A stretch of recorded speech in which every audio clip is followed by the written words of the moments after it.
আজকে আপনাদের সামনে এমন একটি ভিডিও নিয়ে এসেছি, এটা একটি সতর্কমূলক ভিডিও যে আমি আপনি জেনে কি বুঝে কি খাওয়াচ্ছি বাচ্চাদের সেটা দেখানোর জন্য। আপনারা হয়তো এই জিনিসটা অনেকেই চেনেন, এটা কিন্তু আমিও খেয়েছি, আমি বাচ্চাদের কিনে দিয়েছি, হয়তো আপনিও কিনে দেন। তো এটাতে নাকি আসলে একটা বিষাক্ত পদার্থ আছে যেটা শরীরের জন্য খুবই একটা খারাপ। তো আমি জানতাম না বা জানি না, দেখি আজকে আপনাদের মাঝে শেয়ার করবো, যদি আসলে থাকে আমরা নিজেরা প্রমাণিত হবো, আপনাদেরকে দেখাতে পারবো। দেখা যাক, আমরা ট্রাই করি। কোম্পানির নামটা আমি দেখাচ্ছি না, দেখাচ্ছি সেখানে সমস্যা হচ্ছে ভিডিও চাই। তো ওই যেটা বের করতো কাপড়টা, এটা কোম্পানির নামটা দেখানো দরকার নেই, ঠিক আছে? এই জন্য এটা আগে ফেলাই দিই আমরা। আচ্ছা, এটা কাঁচা, ভালো করে কাঁচা, ভালো একটা মাঝখানে এটা সাইডে ফেলতে হবে। এই যে এই করতে তো আমার মনে হয় কাপড়টা মেলা হয়ে গেছে। হ্যাঁ, এটা হচ্ছে সমস্যা নেই। চাপ দে, এক জায়গা ওইদিকে, এক জায়গায় এই এক জায়গায় চাপ দে, দুই চাপ দে, চাপ দে। ভিডিওটা হয়তো একটু লং হচ্ছে, আপনার ধৈর্য সহকারে দেখবেন। আসলে এটা আমাদের খাওয়া উচিত কিনা আমি জানি না।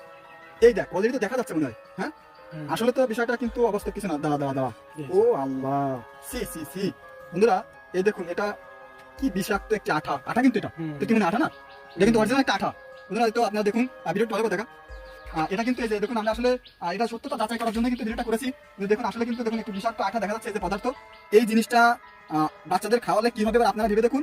এবং আপনাদের কাছে একটি অনুরোধ থাকবে, যাতে এটা খাওয়াবেন না, প্রথম কথা। দ্বিতীয় কথা, যদি ভিডিওটা ভালো লাগে অন্য একজনকে শেয়ার দিয়ে দিবেন এই ভিডিওটা অন্তত, তাহলে সে সতর্ক হবে এবং অন্যজন সে সতর্ক হবে যে আসলে জিনিসটা কি। দেখুন, এটা কিন্তু আঠা এবং খুবই পদার্থ খারাপ জিনিস।